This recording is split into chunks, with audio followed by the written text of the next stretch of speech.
കഴിഞ്ഞ ദിവസം മനുഷ്യക്കടത്ത് ആരോപിച്ച് 2 കന്യാസ്ത്രീകളെ ഛത്തീസ്ഗഡിൽ അറസ്റ്റ് ചെയ്ത് തുറങ്കിലടച്ചിട്ടുണ്ട്. ആ വിഷയം ഇപ്പം വ്യാപകമായിട്ട് ചർച്ചയാവുകയും ചെയ്യുന്നുണ്ട്. അത് ശ്രദ്ധയിൽപ്പെട്ടിരുന്നോ? അത് ശ്രദ്ധയിൽപ്പെടാത്ത ഏത് മലയാളിയാണുള്ളത്? ഇത് 2 കന്യാസ്ത്രീകളെ അറസ്റ്റ് ചെയ്തു. അതിന് പറയുന്ന നിയമങ്ങളും ആയിട്ടിരിക്കുന്ന വകുപ്പുകളും ഒക്കെ വെച്ച് നോക്കിയാൽ അറസ്റ്റ് ചെയ്യപ്പെടേണ്ടതാണ്.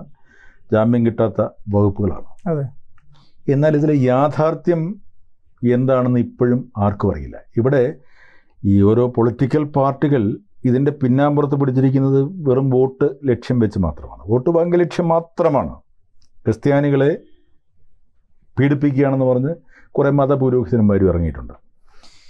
ആക്ച്വലി എന്താണ് സംഭവിച്ചത്? നമുക്ക് അതിനെക്കുറിച്ചൊന്ന് പരിശോധിച്ചാൽ മനസ്സിലാവുന്നത്, കേരളത്തിൽ ഈ ഒഡീഷയിൽ നിന്നും ഛത്തീസ്ഗഡിൽ നിന്നും മേഘാലയയിൽ നിന്നുമൊക്കെ ആസാമിൽ നിന്നുമൊക്കെ എത്രയോ അധികം പെൺകുട്ടികൾ പല വീടുകളിൽ ജോലി ചെയ്യുന്നുണ്ട്. ഇത് അവരെ വീട്ടുജോലിക്കായി കൊണ്ടുവരുന്നതാണോ എന്നുള്ളത് വേറൊരു കാര്യം. അതോ മറ്റെന്തെങ്കിലും ജോലി വാഗ്ദാനം ചെയ്തിട്ടാണോ അവിടുന്ന് കൊണ്ടുവരുന്നുള്ളത് അറിഞ്ഞുകൂടാ. ഒരുപാട് സ്ഥലത്ത് ജോലി ചെയ്യുന്നുണ്ട്. ഇപ്പം ഞാൻ മനസ്സിലാക്കുന്നത് ഈ 2 കന്യാസ്ത്രീകളുടെ വീട്ടിലേക്ക് കൊണ്ടുപോകാൻ വേണ്ടി 2 പെൺകുട്ടികളെ കൊണ്ടുവന്നതാണ്. കാരണം ഒരു കന്യാസ്ത്രീയുടെ അപ്പനോ ഒക്കെ പ്രായാധിക്യത്തിലിരിക്കുന്നു. വീട്ടിലേക്കുള്ള സഹായത്തിന് വേണ്ടി കൊണ്ടുപോകുന്നതായിരിക്കണം. അതായിരിക്കണം പിടിക്കപ്പെട്ടിരിക്കുന്നത്. ഇനി രണ്ടാമത്, മതപരിവർത്തനം എന്ന് പറയുന്ന ഒരു കാര്യത്തെ അവർ ഫോക്കസ് ചെയ്യുന്നുണ്ട്. അങ്ങനെ സംഭവിച്ചു കൂടായികയില്ല. എപ്പോഴും എൻ്റെ കുടുംബത്തിലൊക്കെ ഒരുപാട് കന്യാസ്ത്രീകളുണ്ട്. ഞാൻ പലപ്പോഴും ഈ പള്ളിയിൽ പോക്കില്ല, അങ്ങനെയുള്ള വിശ്വാസങ്ങളില്ല എന്ന് പറയുമ്പോൾ കുറേ സീനിയറായിട്ടുള്ള കന്യാസ്ത്രീകളൊക്കെ മക്കളെ ഉപദേശിക്കാറുണ്ട്.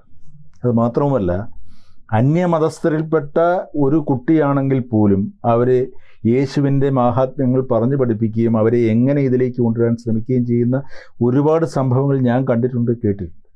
എന്ന് വെച്ച് നിർബന്ധമായി കൊണ്ടുപോയി മാമോദിസ മുക്കി ക്രിസ്ത്യാനിയാക്കുന്നു എന്നല്ല. ഇതിൻ്റെ മാഹാത്മ്യങ്ങൾ പറഞ്ഞു കൊടുത്തുകൊണ്ട് യേശു ക്രിസ്തുവിലൂടെ മാത്രമേ ഒരു മനുഷ്യന് രക്ഷയുള്ളൂ, അവന് സ്വർഗത്തിൽ പോകണമെങ്കിൽ യേശു ക്രിസ്തുവിലൂടെ എത്തണമെന്ന് പറയുന്ന പുരോഹിതന്മാരുടെ കൂട്ടത്തിൽ അതിൽ പെട്ടവരാണ് ഈ കന്യാസ്ത്രീകൾ. അവരുടെ ജോലി തന്നെ ഇതാണ്. പലപ്പോഴും മതത്തെക്കുറിച്ച് പ്രചരിപ്പിക്കുക, പഠിപ്പിക്കുക. കാരണം ഈ സെമിനാരിയിലോ മഠത്തിലോ ഒക്കെ പഠിക്കാൻ പോകുമ്പോൾ പറയുന്നത് എന്താണ്? ശിഷ്യന്മാരെ യേശുക്രിസ്തു അയച്ചു, നീ പോയി സുവിശേഷം പറയുക. സുവിശേഷം പറയുക എന്ന് പറയുന്നത് നല്ല കാര്യങ്ങൾ പറയുക എന്ന് മാത്രമാണ് ഉദ്ദേശിക്കുന്നതെങ്കിലും ഇവർ പറയുന്നത് നിങ്ങൾ ക്രിസ്ത്യാനിയാകൂ, മാമോദിസ മുങ്ങൂ. ചില പെന്തക്കോസ്ത് വിഭാഗങ്ങളിലുണ്ടല്ലോ, രക്ഷിക്കപ്പെടുക എന്ന് പറയും, മാമോദിസ മുങ്ങും. ഏതെങ്കിലും പുഴയെ കൊണ്ട് വെള്ളത്തിൽ മുക്കിയിട്ട് രക്ഷിക്കപ്പെട്ടു, നീ ഇനി മുതൽ ദൈവത്തിൻ്റെ കുഞ്ഞാടാണെന്ന് പറഞ്ഞ് കൊണ്ടുപോകുന്ന ചില അവസ്ഥകളും. അപ്പം മതപരിവർത്തനം എന്ന് പറയുന്നത് നടക്കുന്നില്ല എന്നൊന്നും പറയാൻ പറ്റില്ല. ഇനി ചാനൽ ചർച്ചകളിലൊക്കെ വരുന്ന കത്തോലിക്ക കോൺഗ്രസിൻ്റെയൊക്കെ ആളുകൾ പറയുന്നത് ക്രിസ്ത്യൻ സമൂഹം ഇവിടെ ശതമാനക്കണക്കിൽ നോക്കുകയാണെങ്കിൽ കുറഞ്ഞുകൊണ്ടിരിക്കുകയാണ്, മറ്റു ചില ന്യൂനപക്ഷങ്ങൾ എന്ന് പറയുന്നവർ അനുദിനം വളർന്നുകൊണ്ടിരിക്കുകയാണ് അവരുടെ ശതമാനക്കണക്കിൽ. അതിൻ്റെ കാര്യം, ഇവിടെ നിന്ന് ക്രിസ്ത്യൻ കമ്മ്യൂണിറ്റിയിൽപ്പെട്ട ഒരുപാട് ചെറുപ്പക്കാർ വിദേശത്തേക്ക് പോവുകയും അവരവിടെ കുടുംബമായി ജീവിക്കുകയും മക്കളെ ഉണ്ടാക്കി ആ സിറ്റിസണായി മാറുകയും ചെയ്യുന്നൊരവസ്ഥയുണ്ട്. രണ്ടാമത്തെ കാര്യം, അവർ കുടുംബാസൂത്രണ നിയമങ്ങളിലെ ജനന നിയന്ത്രണം ചെറുപ്പക്കാരല്ലെങ്കിൽ മാതാപിതാക്കൾ എടുക്കുന്നത് കൊണ്ട് കൂടിയാണ് ഈ ശതമാനക്കണക്കിൽ നോക്കുമ്പോൾ ക്രിസ്ത്യൻ സമൂഹം ഇല്ലാതെ വരുന്നത്.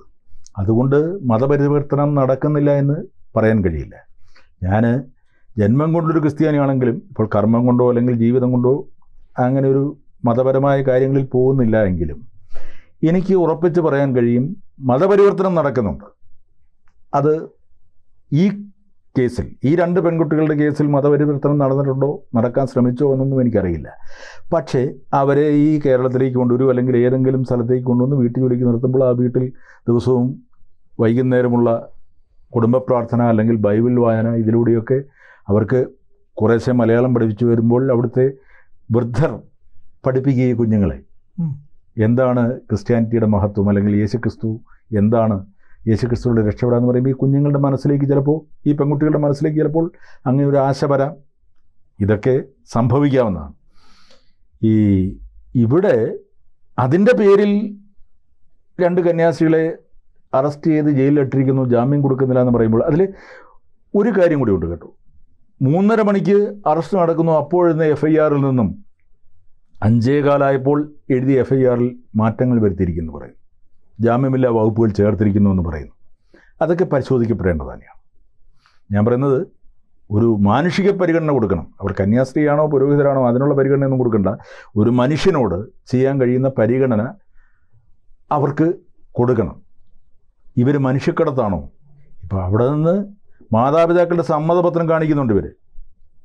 അതായത് ഈ കുട്ടികളുടെ മാതാപിതാക്കളിൽ നിന്ന് സമ്മതപത്രം എഴുതി വാങ്ങി ഇവർക്ക് ജോലി കൊടുക്കാൻ കൊണ്ടുപോകുകയാണെന്ന് എഴുതി വാങ്ങിയിരിക്കുന്നു. അവർക്ക് ഈ നിയമങ്ങളൊക്കെ അറിയാം. കന്യാസ്ത്രീകൾക്ക് അവിടെ ജീവിക്കുമ്പോൾ അവിടുത്തെ നിയമങ്ങൾ എത്ര കർക്കശമാണെന്ന് അറിയാവുന്നതുകൊണ്ടാണ് അങ്ങനെ എഴുതി വാങ്ങിയിരിക്കുന്നത്. അതെന്ത് ജോലി എന്ന് എഴുതിയിട്ടുണ്ടോ? അത് വീട്ടു ജോലിയാണെങ്കിൽ ഇവർക്ക് സമ്മതമായിരുന്നു.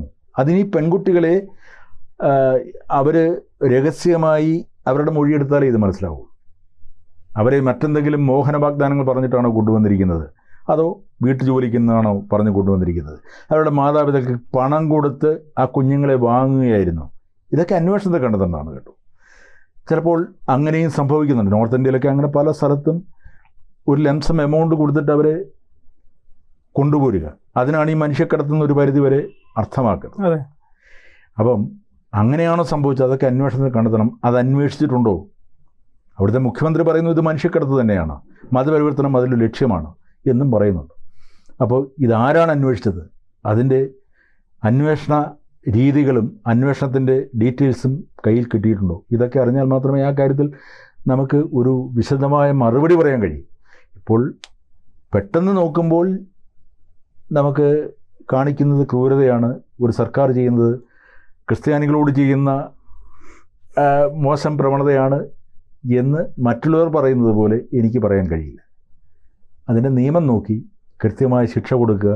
തെറ്റാണ് ചെയ്തെങ്കിൽ അത് കന്യാസ്ത്രീ ആണെങ്കിലും പുരോഹിതനാണെങ്കിലും സാധാരണ മനുഷ്യനാണെങ്കിലും അവർക്ക് അർഹമായ ശിക്ഷ കൊടുക്കുക. തെറ്റല്ലെങ്കിൽ അവർ ചെയ്തത് നിയമപരമായ കാര്യമാണെങ്കിൽ അവരെ വെളിയിൽ കൊണ്ടുവന്ന് ഇവർക്കുണ്ടായ അപമാനത്തിന് കൃത്യമായ പരിഹാരം ചെയ്യുക. ഇതാണ് ഇക്കാര്യത്തിൽ എനിക്ക് തോന്നുന്നത്.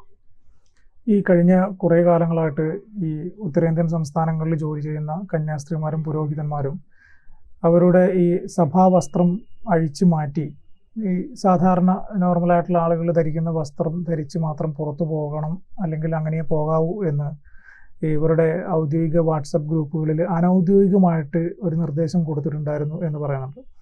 അപ്പോൾ അങ്ങനെ വരുമ്പോൾ ഈ ഉത്തരേന്ത്യൻ സംസ്ഥാനങ്ങളിൽ ജീവിക്കുന്ന കന്യാസ്ത്രീകളും ഇതുപോലുള്ള പുരോഹിതന്മാരും ജീവന് ഭീഷണി എന്ന രീതിയിലാണ് അവിടെ ജീവിക്കേണ്ടി വരുന്നത്. അതിലൊരു യാഥാർത്ഥ്യമുണ്ട്. കാരണം ഈ പുരോഹിത വേഷം കാണുമ്പോൾ, അത് കന്യാസ്ത്രീകളുടെയൊക്കെ വേഷം കാണുമ്പോൾ പെട്ടെന്ന് കാണുന്നവർക്ക്, മറ്റ് മതസ്ഥർക്ക്, അവിടെ എന്ന് പറഞ്ഞാൽ ഈ ജാതി ചിന്തകളും മതചിന്തകളും കൊടികുത്തി വാഴുന്നൊരു സ്ഥലമാണ്. അവർക്ക് പെട്ടെന്ന് ഇവരോടൊരു ദേഷ്യം തോന്നാം. അതിൻ്റെ പിന്നിലുള്ള ഒരു കാര്യമുണ്ട്. ഇവർ മതപരിവർത്തനത്തിന് വരുന്നവരാണ് എന്നൊരു തോന്നലുള്ളത് കൊണ്ടാണ് ഈ വൈരാഗ്യമുണ്ടാകും, ദേഷ്യമുണ്ടാകും. അങ്ങനെ വരുമ്പോൾ തന്നെ ഇവരുടെ ഈ വേഷം കാണുമ്പോൾ ആക്രമിക്കാൻ തുനിഞ്ഞേക്കാം. അതുകൊണ്ടാണ് ഈ ഔദ്യോഗിക വേഷമണിഞ്ഞ് അല്ലെങ്കിൽ ഈ പുരോഹിത വസ്ത്രമണിഞ്ഞ് പുറത്ത് പോകണ്ട എന്ന് പറഞ്ഞിരിക്കുന്നത്. അതിൽ യാഥാർത്ഥ്യമുണ്ട്. ഞാൻ പറഞ്ഞല്ലോ, കേരളം പോലെ ഒരു സ്വർഗ്ഗഭൂമിയിൽ ജീവിക്കുന്ന നമുക്ക് ഇത്രയും മതവെറിയുടെയും ഈ ജാതി വൈരത്തിൻ്റെയും കഥകൾ പറയാൻ കഴിയില്ല. നമ്മൾക്ക് കേട്ടുകേൾവി മാത്രമാണ് അവിടെ സംഭവിക്കുന്ന കാര്യങ്ങൾ. അവിടെ അത് തീവ്രമാണ്. ആ തീവ്രത കൂട്ടിക്കൊണ്ടുവരുന്നത് ആരാണ്? രാഷ്ട്രീയ പാർട്ടികളാണ്.